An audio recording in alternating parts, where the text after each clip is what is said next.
Em 1922, no dia 7 de setembro, era inaugurado o prédio da Bolsa de Café para mostrar a importância desta commodity para o estado de São Paulo e também para a economia de todo o país. Eu sou Luciene Miranda e este é o São Paulo Direct, da Ducascop TV, numa parceria com a agência La Presse, numa cobertura especial no Museu do Café de Santos. Eu converso agora com a coordenadora técnica aqui da Bolsa, Marcela Rezec. Conta pra gente esse contexto da inauguração do museu. Bom, na realidade a Bolsa foi inaugurada no momento que era para a reafirmação dessa história, né? Então aproveitaram esse centenário da independência para poder conversar um pouquinho com o público em relação a isso. Então o edifício, como podem ver, é um edifício monumental, que tem vários elementos referenciando o café. Porque o café naquele período era um produto muito importante, era o primeiro produto a ser comercializado e grande volume na economia do Brasil fazia uma grande diferença. Então aqui, esse é o berço do café, digamos, no estado de São Paulo e no Brasil. A ideia realmente da arquitetura é uma arquitetura eclética, monumental, voltada a referenciar esse café. Então você pode ver alguns elementos com as guirlandas ligados ao café e o comércio, como a gente tem na fachada, que é a questão do touro, que relaciona o comércio. O edifício, quando foi inaugurado, realmente foi para trazer essa comercialização do café aqui dentro pela importância mercadológica que ele tinha. Então as transações tinham que ter um local exclusivo para isso. E aí você tem o próprio pregão aqui inaugurado em 1922. Todos esses produtores, esses comerciantes da Praça Comercial de Santos, que era a Praça Forte, que era onde era feita a exportação do café para o mundo inteiro, vinham trabalhar aqui. Então aqui eram os corretores oficiais da Bolsa Oficial de Café, que trabalhavam e faziam essa comercialização. A gente pode ver dentro dessa questão da arquitetura, não só da arquitetura, mas do acervo agregado, além do mobiliário do pregão, os quadros do Calixto, que são quadros que referenciam essa evolução da cidade de Santos. Então a importância da fundação como vila, que é você ver a representação de várias autoridades do período, né? Depois em 1822 a cidade colonial, que era uma cidade menor, em 1922 a cidade que cresceu, modernizou graças ao dinheiro do café. Como é que era o pregão aqui? Era muito tumultuado, tinha gritaria?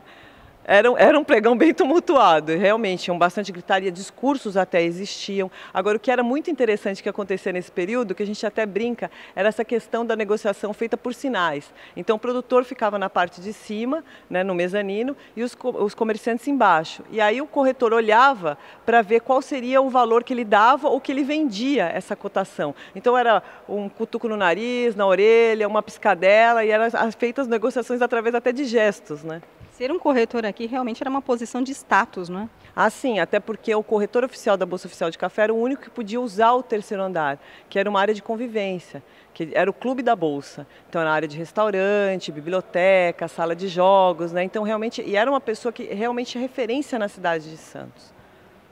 Não era qualquer um, né? O que era necessário para entrar aí nesse clube? Bom, na realidade, tinha uns pré-requisitos básicos que você tinha que seguir até ter atendimento dessa comercialização, né? E eram pessoas que já trabalhavam com café há muito tempo nessa praça. Então, essas pessoas referenciais que são até hoje, são famílias até na realidade, que são corretores de café. Até hoje? Até hoje. Temos famílias, por exemplo, dos Carvalhais, que eram desde o período do pregão. Passa de geração em geração essa função.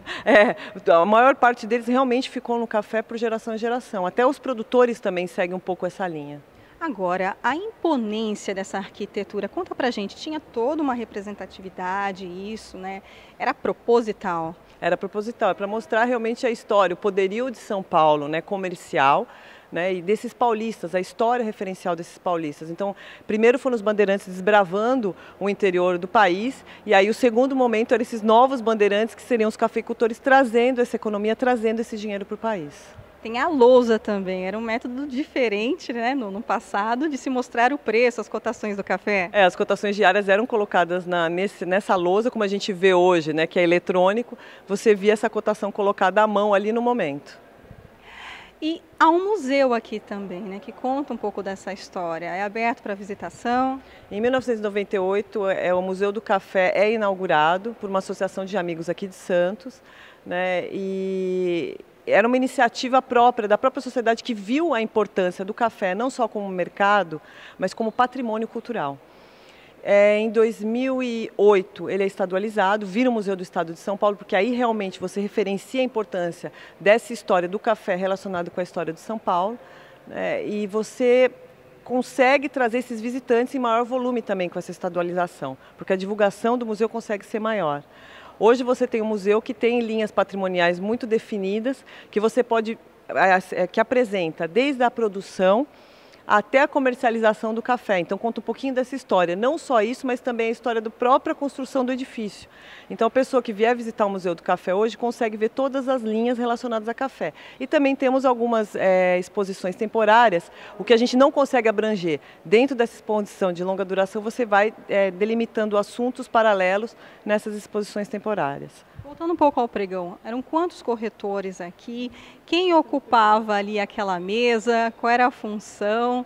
Bom, a mesa era a questão do presidente, secretário que presidiam o pregão. Eles se revezavam aqui entre os corretores para poder fazer essa função, porque senão realmente com essa questão de gritaria, cotação, você não consegue manter o mínimo de ordem, né? Então era realmente para manter a ordem do pregão.